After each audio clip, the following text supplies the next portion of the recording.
Imagine that getting claimed.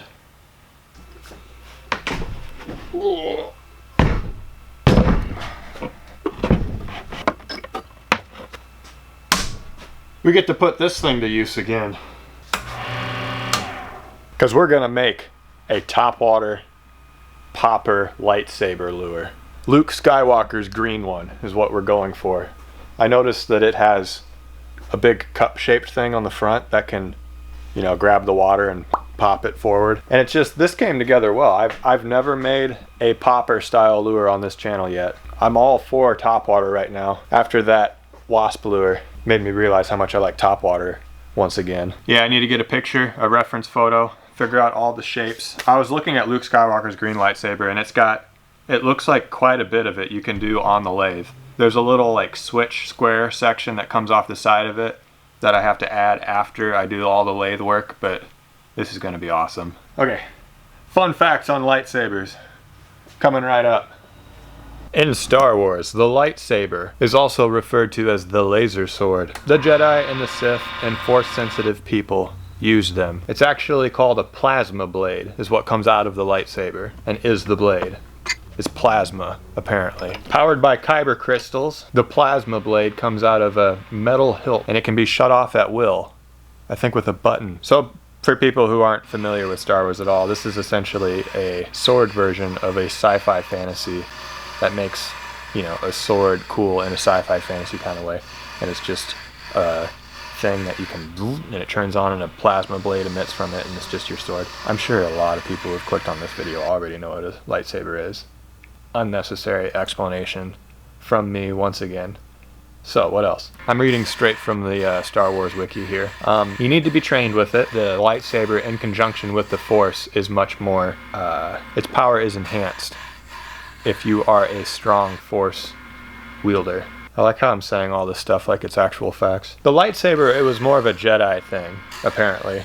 The Sith used them too, but it's said that they're synonymous with the Jedi. People in the Star Wars universe believed that only the Jedi were the ones who could use lightsabers. So lightsabers in the movies, they're shown to like, they stick them through a giant metal door, and you can slowly like cut a giant circle in it and kick it out and go, like, they're super powerful is what I'm trying to say. And the things that can block a lightsaber, it says those things need to be made with a material that conducts energy. That's the way to block a lightsaber. So like electrostaffs or riot control batons that have that little electrical field. There's rare metals that apparently are conductive enough to block lightsaber attacks. There's a list here of lightsaber resistant materials like Mandalorian iron and certain beasts. Their hides were an exceedingly rare material that lightsabers couldn't cut through. So then with a lightsaber also you can deflect blaster bolts. You need to be a force sensitive dude or dudette to do that, or be very lucky. Most force sensitive practitioners of lightsaber etiquette only use one blade, but there's dual wielders and double bladed lightsabers too. So in the Star Wars universe, lightsabers were around thousands of years before the movies that we know. It says the ancient type of lightsaber was a proto-saber. Kind of want to look that up. One sec. The ancient prototype of a proto-saber, it says, was locked away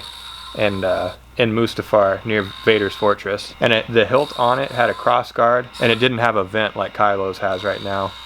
It just has a cross guard, 2 prongs sticking out of the sides, and when you ignite the whole thing, white energy lights up between the 2 prongs. I'm done looking up that. Let's move on. So you get cut with a lightsaber blade, and it instantly cauterizes your wound and you don't bleed. That's good. Apparently there's like a lightsaber rifle, a lightsaber pike, disguised lightsabers, there's training lightsabers, there's a dark saber. There's a lot of different types of lightsabers. All the different colors, blue, green, purple, red, yellow. You know, I'm going through this wiki page right now and I'm realizing how much lore and story has been pushed into this item. Very important item in the Star Wars universe, and there's no way I'm going to go over everything in this video. So the earliest versions of the Star Wars story that George Lucas was making, the lightsabers weren't just going to be exclusive to the Jedi and the Force users in the universe. They were going to be like something that everyone's got, kind of. It says very mundane is what they were going to be. Even the Imperial soldiers were going to have lightsabers. I don't know, I guess that means Han Solo is going to have a lightsaber and Leia and everything, but that'd be a funny version of Star Wars if everybody, like, lightsabers were just like standard pocket knives of the day. Alright, I know that's not all the fun facts about lightsabers. I'm not a Star Wars lore genius either. There's nowhere to say the word genius in my knowledge of Star Wars. I shouldn't even be saying that. I'm not very knowledgeable about Star Wars. I mean, I've watched all the movies and read some books, you know, and watched YouTube videos on more stories about the Star Wars universe. Great universe. Good stories. Great movies. I'm gonna stop right there. Fun facts are over. Let's get back to work. So there are some major differences between the real one and mine. On the real one, there's 9 of these ridges. 1, 2, 3, 4, 5, 6, 7. Yeah, 9, and I only have 7. I didn't have tools that were small enough to make ridges that small. This is as small as I could go. There's this little notch right here on the real one also that the beam comes out of. On mine, it's gonna be hollow, because this is gonna be a top water popper. I had a fantastic idea. On the back of this lightsaber, there's gonna be a prop. You know, like a whopper plopper has 1. There's gonna be 4 on the back of this lightsaber, and it's gonna spin the back and do a whole bunch of splashing. Nice little addition. So I made those 4 notches. On each notch, I'm gonna cut a diagonal slot where I think a piece of aluminum is gonna fit in, and it's gonna catch water and make this thing spin. This little nut on the back will be detached, and there'll be a rod that runs through it that this whole thing spins on.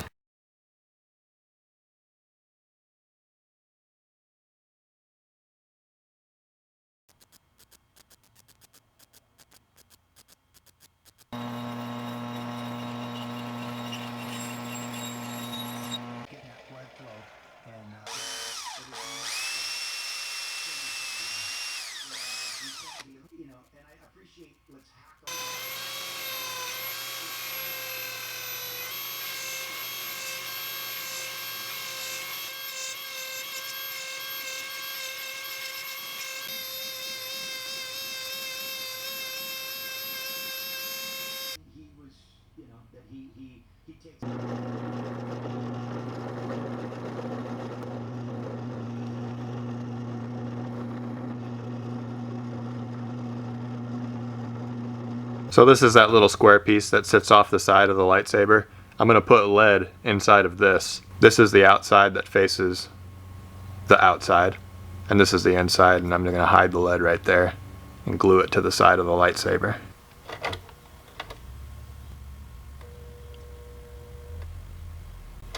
So got that lead poured. Now I'm just gonna super glue this piece to the side. Just gonna super glue it because what's gonna happen is a screw eye is gonna go through this piece into the body, and it's gonna be very secure to the body that way. Keep it simple for now.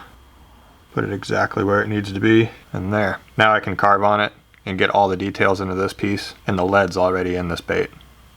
Works out pretty nice.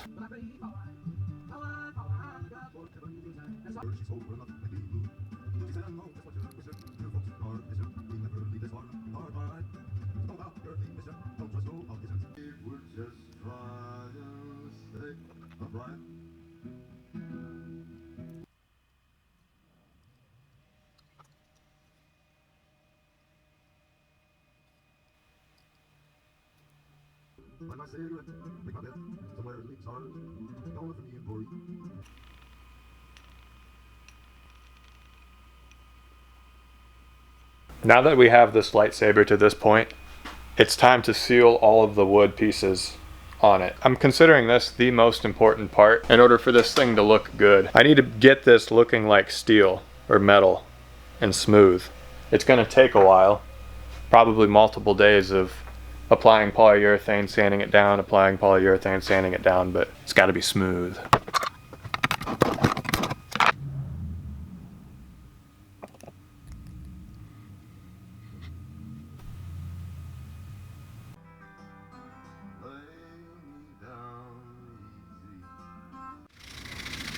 So I'm going through a final sanding, and then the first color that's going on this lightsaber is going to be a rattle can metallic sterling silver. Almost forgot to add the screw eyes before I started painting. Okay, I realized I was really getting ahead of myself there. There's one more thing I gotta do. The piece on the back that's gonna spin, it needs a brass insert inside of it, so as it's spinning, the wood doesn't wear away and get waterlogged.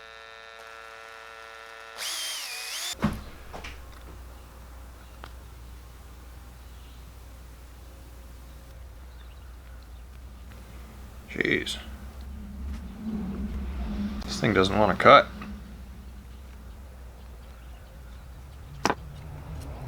Okay, we got it. We got it in there. It's flush with the other side. So this thing will really spin easy now on this wire. I think I'm gonna go ahead and add the aluminum fins to that piece too. I don't care if I paint over them. It'll probably look better if they're painted the same color as the LightSaber anyway.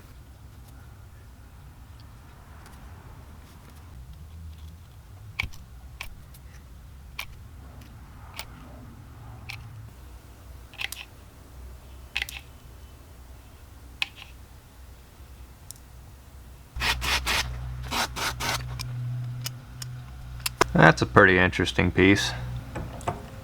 Wow, you can feel airflow. That's gonna do a lot of splashing. I need to go to the hardware store and get a rivet for the back of this. Or do I? Maybe I can just put a bead on the back of this. Yeah, I'm just gonna put a bead on the back of this. Got it put together. I don't have it assembled and glued up yet though.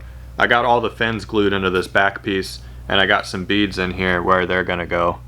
There's gonna be one right here. Well, here, I'll show you. This wire is looped right here, and it's gonna be epoxied into the front part of the LightSaber. Then there's a bead, and then there's the prop, and then there's another bead on the back. And when I'm ready, I'm gonna bend this wire and cut it so this piece is permanently attached. But yeah, that's how that's gonna go. And it spins very freely and really fast. I'm not even gonna go test this. I'm very confident that this will work. Just gonna paint it now.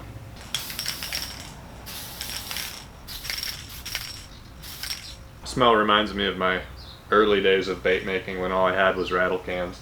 It's not perfectly smooth, but I don't know, that looks pretty good. I'm gonna give it probably 3 more coats of that. Try to fill in that wood grain that you can still see a little bit. That is definitely looking a bit like a LightSaber though.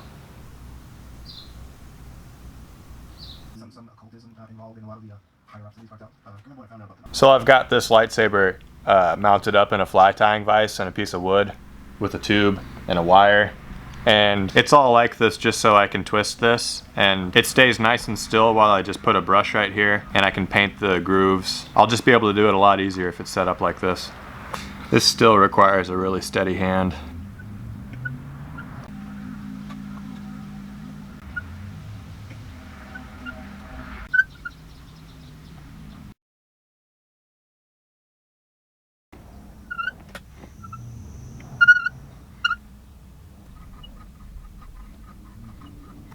And there. The last 2 little details I added was a green and a red light with some fluorescent paints. Those 2 green and red ones right there. And we're done painting. So now, gotta get the clear coat on it, then assemble the whole thing. I got the last piece right there, next to that orange belly bait right there. It's ready to go.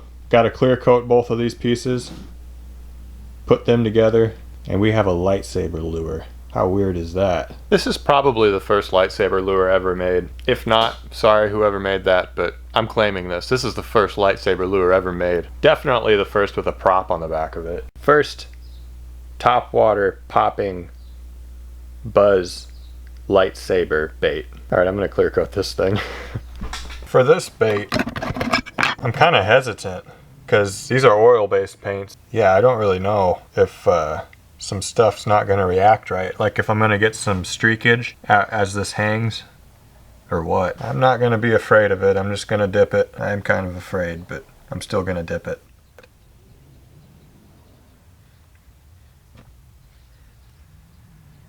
I'm not seeing any streaking yet. Yeah, that's looking all right. I don't think it'll... I'm going to hang it up for a half hour.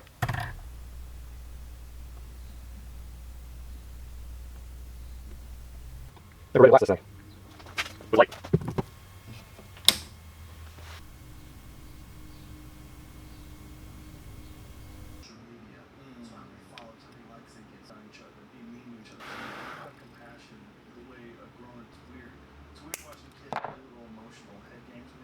Done. As the UV clear coat dried, it wanted to stick to the paint that I used on this, and it kind of crinkled it. You guys see that? Very annoying. but it's fine. It's not like it's not gonna work.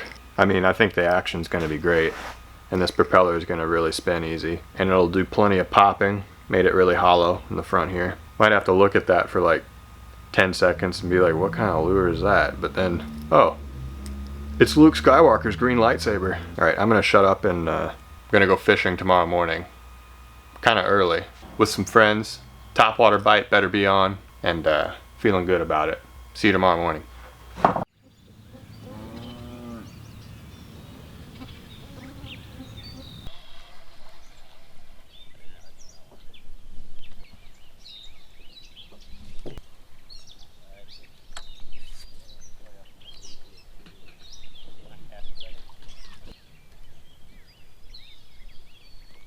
Oh, I just had a hit. Did you?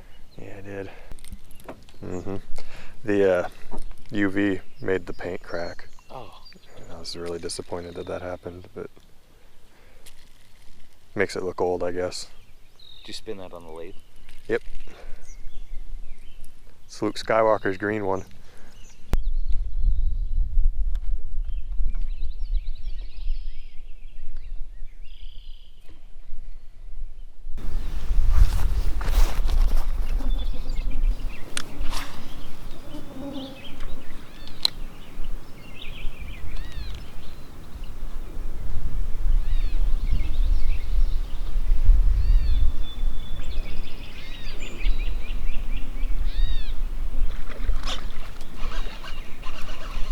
Got one.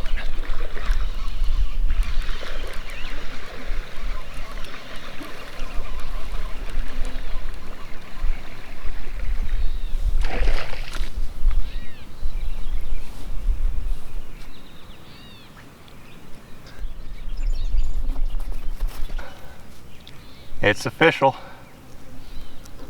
Bass like lightsabers.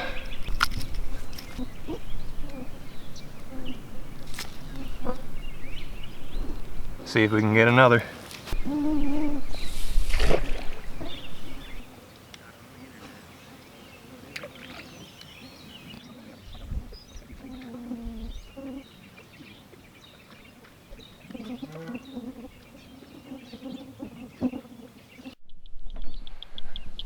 Let's see if the crawdad can redeem itself.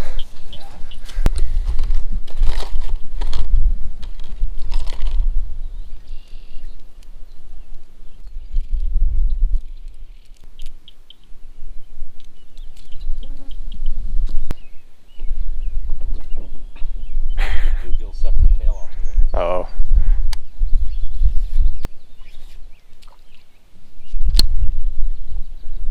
Oh. Oh, yeah. Oh. I thought I felt it for a second, too. Dang. It looked yellow-ish. I don't know. It didn't look like a bass to me. Did it look like a bass to you? Yeah, I thought it was. Okay. Must have been the excitement. Got me all disoriented. That's the problem with this bait. Ooh. Got it. That's a better one too. Look at, it's putting that bend in this swim bait rod. Oh. I'm gonna come over here with it.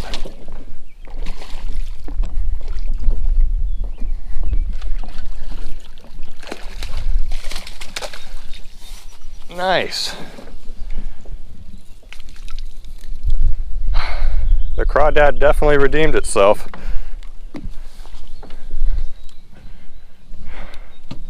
Look how it's hooked. Pulled it onto the bank with that. Woo! He's got a, let's weigh that. Almost 4. Not bad.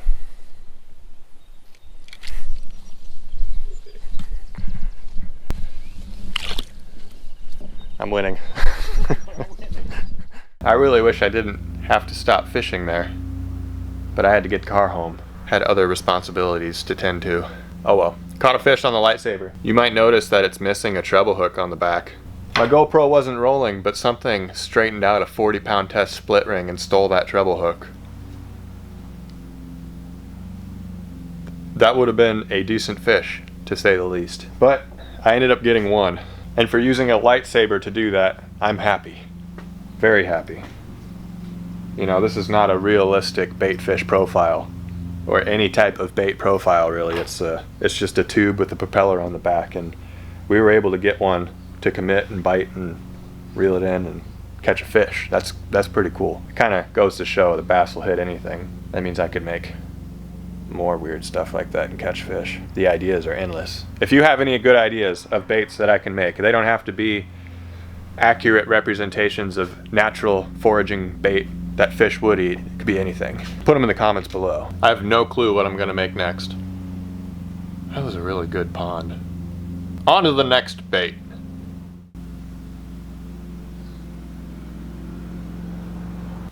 Quit eating strawberries. Chip, get out of there. Bad dog.